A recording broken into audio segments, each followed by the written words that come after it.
इंसान जब कोई राह से भटका, उसने दिखा दिया सही रास्ता। वो ईश्वर है, वो परमात्मा है, उसे आपकी फिक्र है। इसीलिए जिंदगी में उदास ना हो, उस परम शक्ति पे विश्वास रखे।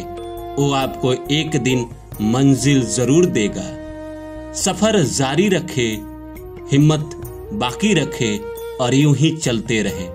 मंजिल एक दिन आपके कदमों तले जरूर आएगी। नमस्कार दोस्तों, कैसे हैं आप सब। आपके बीच में मैं एक नया वीडियो लेकर आया हूं कि आपकी कहानी आपके जन्म के पहले ही लिख दी गई है। इसलिए जो हो रहा है उसे स्वीकार करिए। वीडियो शुरू करो इससे पहले आप सभी से एक गहरी बात। कैसे हैं आप सब, कैसा चल रहा है जीवन, आप मुझे कमेंट करके बताइए। हमारे सब्सक्राइबर बहुत प्यार करते हैं हमें, हमारे वीडियो को लगातार शेयर करते हैं, इसके लिए आप सभी का शुक्रिया। देखिए, जिंदगी में हमारे साथ जो भी हो रहा है दोस्तों, ये सारी चीजें पहले से लिखी हुई है, आप भी जानते हैं। लेकिन कैसे लिखी हुई है, इस पे हम विस्तार से बात करेंगे इस वीडियो में। मैं आपको एक बात कहता हूं कि इंसान का अपना कर्तव्य है कर्म करना, चलते रहना, मेहनत करना। दूसरा कोई ऑप्शन तो है नहीं आपके हाथों में, दूसरा कोई ऑप्शन तो है नहीं। आप कर्म कर सकते हैं, चल सकते हैं, मेहनत कर सकते हैं, अपनी कोशिश कर सकते हैं, किसी को कॉल कर सकते हैं, नौकरी मांग सकते हैं, पैसा मांग सकते हैं। मिलना ना मिलना ये आपके हाथों में नहीं, लेकिन आप अपना कर्म तो कर ही सकते हैं। भगवान कृष्ण ने गीता में कहा है कि तो कर्म कर, फल की चिंता मत कर। पर उन्होंने ये नहीं कहा कि फल तुम्हें न मिलेगा। कर्म का परिणाम फल के रूप में जरूर आता है। इस संसार में इतने सारे लोग हैं, जरा सोचिए, अगर कर्म का फल न मिलता तो इंसान कर्म क्यों करता।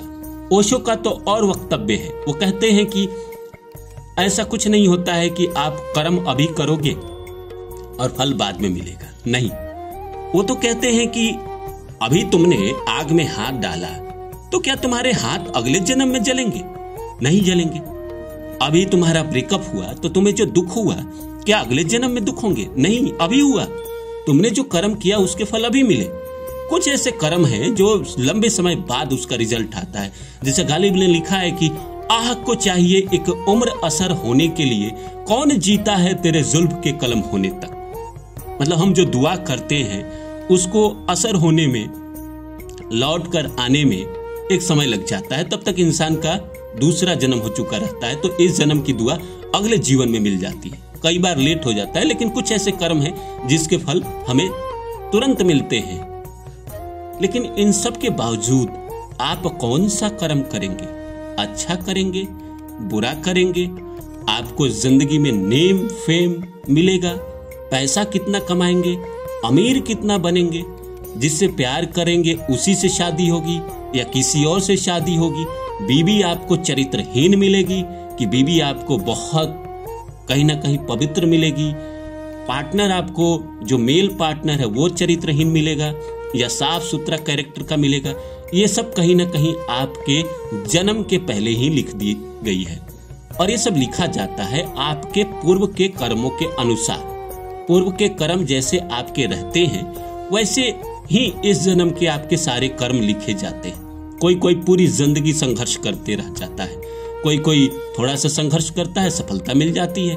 ऐसा क्या है भाई, उसमें पंख लगे हैं क्या? और हमारे आप में क्या हो गया?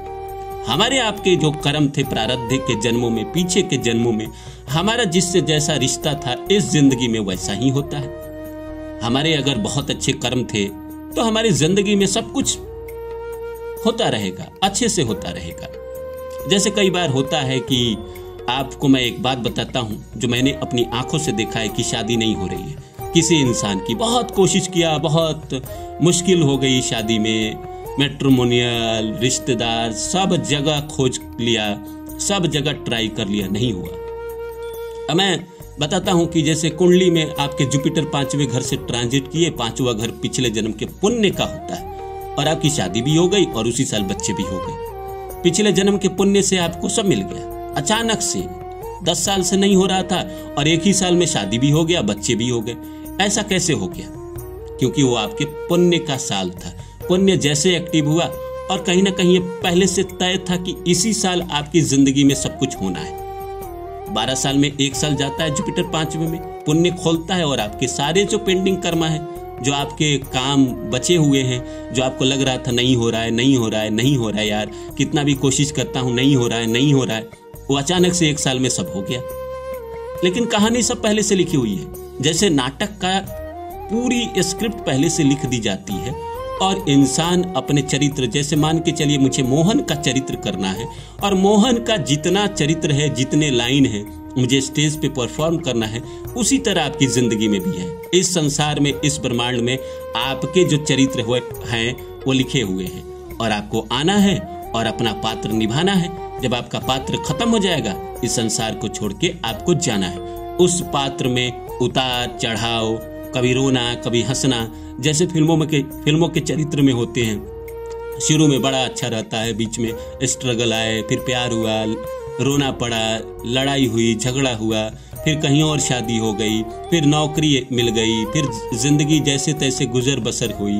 मतलब अगर उसी में अगर कुछ बड़ा चमत्कार होना हो, धड़कन फिल्म के सुनील शेट्टी की तरह कि मेरे जेब में 500 रुपए नहीं थे और आज मैं 500 करोड़ का मालिक हूँ, लेकिन प्यार नहीं मिला, तो ऐसे अगर आपकी जिंदगी में भी होना है वो भी हो जाएगा कि जिंदगी में कुछ पल, कुछ साल आपको संघर्ष करने पड़े और उसके बाद जिंदगी आपको इतना ऊपर लेकर गई जिसकी कल्पना आपने खुद न की थी। इसलिए जिंदगी में दोस्तों टेंशन लेने की कोई बात है नहीं। अगर आप बहुत गहराई से सोचेंगे तो आपको समझ में एक ही बात आएगा कि कहानी तो लिखी हुई है, हमें अपना पात्र निभाना है।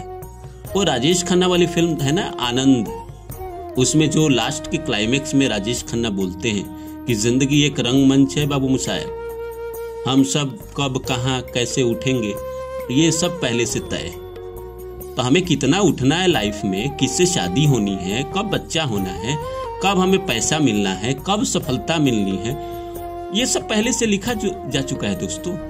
हमारे हाथों में जो है वो कर्म है, मेहनत है, कोशिश करते रहिए, पुरुषार्थ हमारे हाथों में।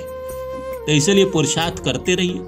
पर आप कहोगे कहाँ करें? जो दिशा आपको समझ में आ रही वहीं करें। भगवान आपको सही दिशा दे ही देगा, 2-4 भटकाव के बाद दिशा मिल ही जाती है। इसलिए निराश नहीं होना है, चलते रहना है। चलना ही जिंदगी का मकसद होना चाहिए। बाकी सब आप ऑटोमेटिक हो जाएगा। जो आपके किस्मत में होगा वो आपके पास चल के आएगा। अचानक अपॉर्चुनिटी आएगी, आप जाओगे, आपका सारा काम बन जाएगा। नौकरी मिलनी है, अचानक आपके पास फोन आएगा कि ऐसा अपॉर्चुनिटी है, करोगे? आप बोलोगे हाँ ना, फिर अंत में बोलोगे चलो यार कर लेते हैं, और फिर आप गए और आपका हो गया और आप फाइनली सेलेक्ट हो गए और आपकी जिंदगी वहां से बदल गई। शुरू में आपको लगेगा यार ये बेकार ही मैंने किया, बाद में लगेगा जब पैसे आने लगेंगे जेब में, जब परिवार खुश हो जाएगा, समाज खुश हो जाएगा, थोड़ा आपकी लोग तारीफ करने लगेंगे, तो आपको लगेगा कि हाँ यार ठीक ही डिसीजन था मेरा। ऐसे ही जिंदगी कराती है। अचानक से आप भटक रहे हैं और जिंदगी ने मौका दिया, फिर आप वहां से सेट हो गए और आपकी गाड़ी चल पड़ी। और ऐसा चली कि आज सब कुछ है आपके पास। वैसे ही जिंदगी होती है। इसलिए चलते रहिए। इस संसार में दूसरा कोई आपके हाथों में ऑप्शन नहीं है। आपकी सारी कहानी लिखी जा चुकी है। कब आप जन्म लेंगे, कब आप पढ़ाई कंप्लीट करेंगे, कब आप नौकरी करेंगे, कब आपके जीवन में दुख आएगा, कब आपकी जिंदगी में परीक्षा होंगे आपके, कब आपकी शादी होगी, कब आपके बच्चे होंगे, कब आप कंपनी में ऊपर जाएंगे, कब आप कंपनी में नीचे आएंगे, कब फाइनेंशियल क्राइसिस झेलेंगे, कब हेल्थ क्राइसिस झेलेंगे, कब सारे से निपटारा होगा, कब आपको सफलता मिलेगी, कितना ऊंचा उठेंगे, कितना बैंक बैलेंस होगा, ये सब पहले से स्क्रिप्ट लिखा जा चुका है। इसलिए ज्यादा परेशानी लेने की जरूरत नहीं है, ज्यादा टेंशन लेने की जरूरत नहीं है। बस कर्म करते चलिए, मेहनत करते चलिए। जो आपका काम है, आप दुकान चलाते हैं, दुकान चलाते रहिए। आप पढ़ाई करते हैं, पढ़ाई करते रहिए। आप नौकरी की तैयारी कर रहे हैं, नौकरी की तैयारी करते रहिए। आप अगर एक्टर हैं, काम ढूंढ रहे हैं, तो ढूंढते रहिए। जिस दिन आपका समय आएगा आपको मौका मिलेगा ही मिलेगा, ना मिलने का सवाल ही नहीं है। भटकाव भी जिंदगी में कभी कभी जरूरी होता है दोस्तों, इसीलिए निराश मत होइए, सब्र रखिए। भटकना भी जिंदगी में इसलिए जरूरी है क्योंकि भटकाव भी आपको बहुत कुछ सिखाता है। मार्को पोलो की कहानी आपने सुनी है, वास्को डिगामा की आपने कहानी सुनी है। उसके भटकाव ने ही दुनिया की खोज की थी, कई देशों की उसने खोज की थी, उसमें से भारत भी एक है। तो भटकाव होते हैं जिंदगी में आपको मैच्योर करने के लिए, आपको बेहतरीन करने के लिए। इसलिए उसको भी गलत मत समझिए कि आप बेरोजगार हैं, दिन भर बैठे रहते हैं, वो भी जरूरी है। मिलते हैं किसी और वीडियो में दोस्तों।